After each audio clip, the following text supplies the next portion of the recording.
Before we begin, I'd like to introduce Ed Comboy. Ed Comboy is the former director of OHH, Operation Home and Healing. He's been a big part of that program for a while. He does a lot of this work, knows a lot of vets, whether it's formally through therapy or informally. We've been doing some talking, so I wanted him to introduce this segment. It was really originally his idea to include the Transcending Trauma Project as part of this experience. So I want him to sort of explain the roots of that and a little bit about himself. Thanks, Bea. Don't hit this. I'm not a great projector, so I think I'll use the microphone here. Thanks so much. I'm really thrilled that I'm getting all this credit for this happening. This is really great. I'm going to keep that. Although a few other people did the actual work, so that's really, I think, important to acknowledge just how great Nancy and Bea were, and it's been beyond my wildest expectations of what's happening here. So I won't have any PowerPoint today. I was asked just some brief comments about some personal experiences with veterans, and I'd like to share just a couple of those with you. It'll be very brief, but I really am going to highlight several things. One, professionally. When Bea and Nancy's book first came out, it was one of those sort of whack on the side of the heads kind of thing, the blindingly obvious about a systems approach to therapy. And I realized that in much of my work with veterans, I really did approach it as if the whole starting point of their lives was the combat situation. And I really was seduced into that. And I actually did very little work with family of origin. I was so focused on what was happening.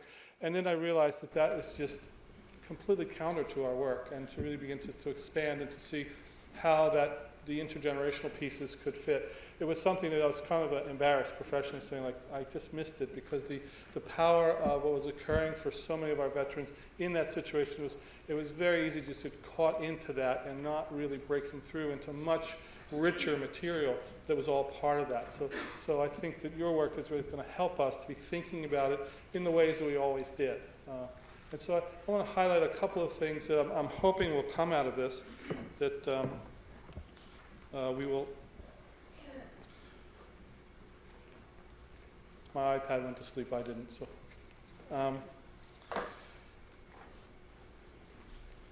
I think I'd like to talk about three different situations.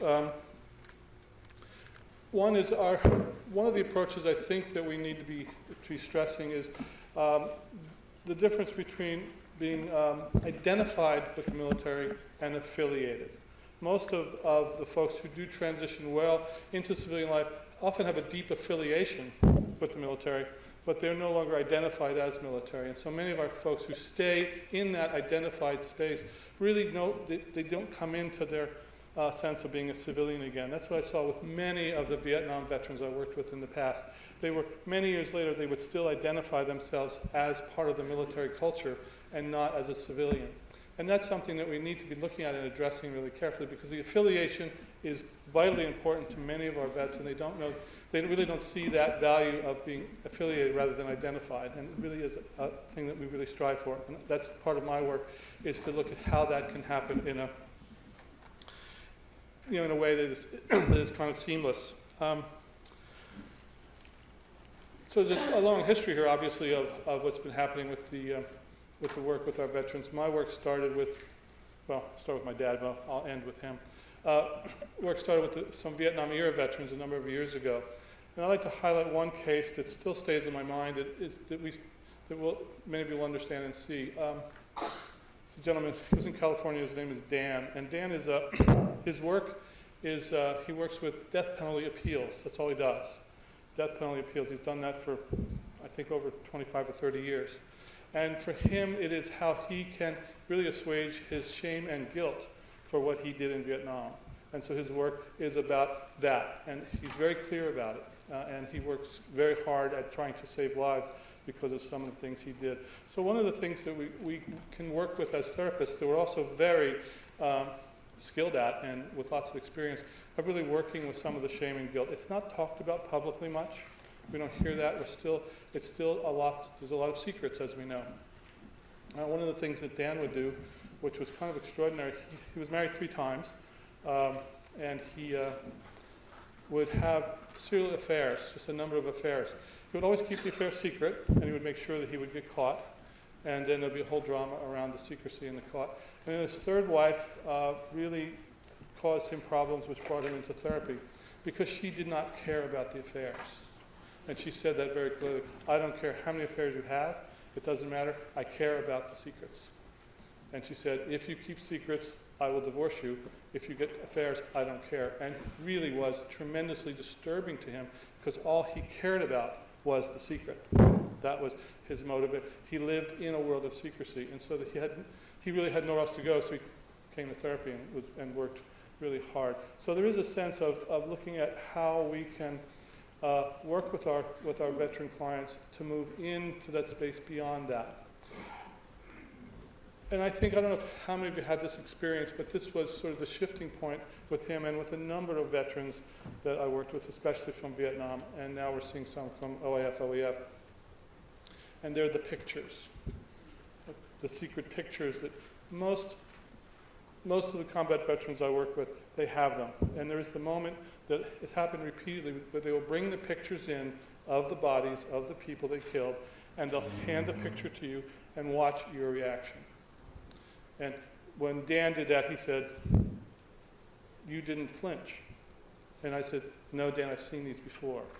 And the pictures, they're often lined up in the same way, and they are often that sense of really holding that moment and not forgetting. And then it's a test to see sometimes, can we handle their pain? And that's a key. And when that broke, there's often then, there's a breakthrough right there that they can see what's happening. With the new technology, many of our OEF folks still have those pictures, and the pictures become really important. So I would just encourage you to be prepared for that. It's a good sign. That means that they're ready to actually begin to do some work, and they really need that final test.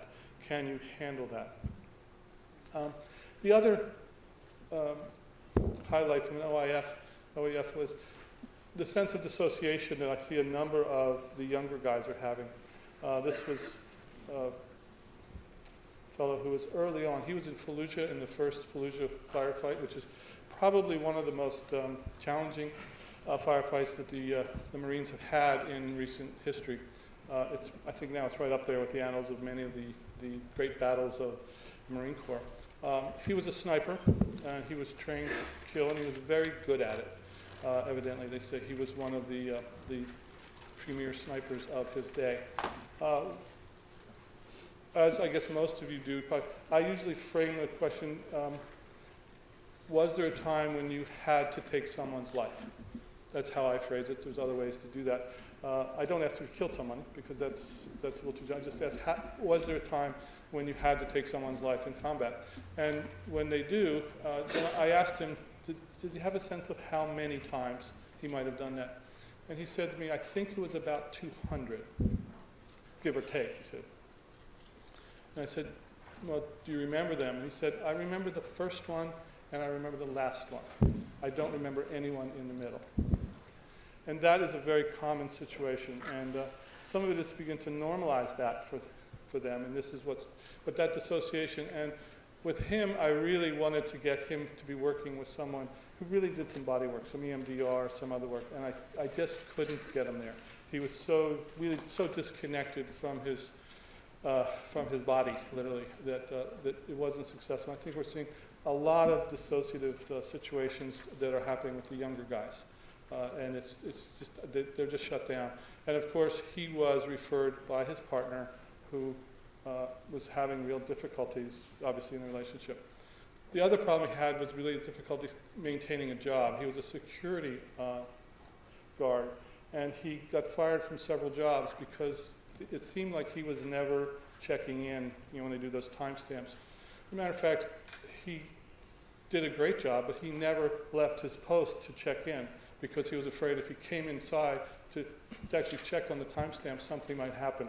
So he was fired for not doing his job, and he was very angry because he said, nobody does this job as well as I do, because I'm always out there. His vigilance was constant, and that we did some work with in Breakthrough, but it was really a challenge for him to really get that notion. So those are some of the kinds of issues that I've been working with. And I think sometimes successfully. It's a challenge, and I enjoy the work. And I'd like to leave the final comments is some people ask, like, why did you get into this work at all? And it really has to do with my dad. He's 96. 96. He was a World War II veteran. There were 5, I guess, well, is it the 5 battles in the European theater? Is that how you would say it? He was in all 5 battles. There were 5 in Western Europe, and somehow he was in every single one of them. He was in the Battle of the Bulge. He was in the first wave of Normandy, and he had a really difficult time and talked very little about it. So as a family, we knew nothing. Like his generation, we just grew up with that black hole. We were very distant, and as often happens with intergenerationally, I and my siblings, we kept trying to figure out what we were doing wrong. And it was really, that was part of our family system of continually trying to figure out how to engage with him. I think now I would just say he had a very low-level depression. He didn't drink or smoke, he was a very religious man, but he basically was kind of shut down. Of all of the things that happened in World War II, I did find it later in his life, after the 45th or 50th anniversary of the Battle of the Bulge, he actually began to talk a little bit about his experiences. He said the most difficult time was not the battles, but he was asked to go and liberate a POW camp. His commanding officer asked him to go. He said, just go down the road about a half a mile and you'll see a gate, and there's some POWs there. And it turned out to be Nordhausen concentration camp. And he didn't know anything about it. It was in April. The first camps, I believe, were liberated in January. But the GIs didn't know anything about this. And he said he drove into the camp, and he had no context to see. So the reason I found this out is because I was doing a paper on the Holocaust, and my dad he went up in his room when he heard about me doing this paper. He just came down, and he had pictures.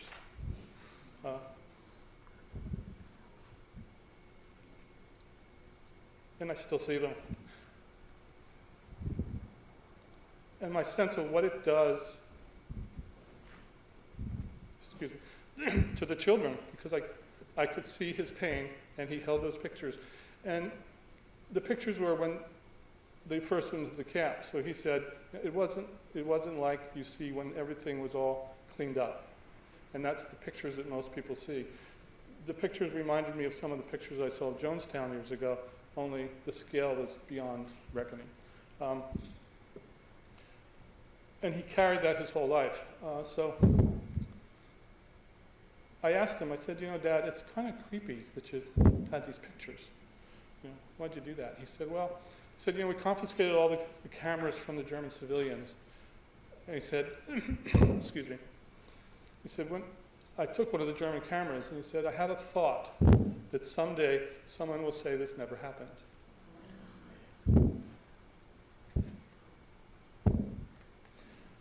So my work with veterans really comes from the final thing he said, he's still around, the final thing he said about this work.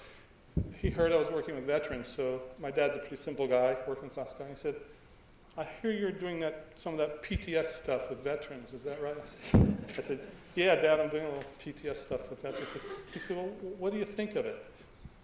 I said, well, what do you think of it? He said, I don't know, I've been hearing about it. He said there's some things about some symptoms. I said, have you had any of the symptoms of PTS, as he called it? He said, well, I've had headaches. He said, and I've had nightmares. I said, when did that start? He said, when I got home.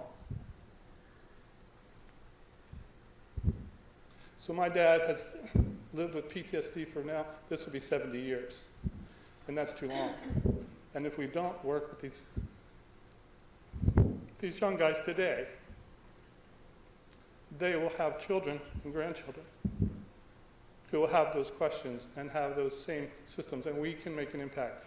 We can have an impact as civilians that many of our colleagues in the military can't, and they're doing great work. I really have to put that commercial out there. When I worked in the early days, in the 80s, early days after Vietnam, the VA was a broken system. It was a wreck.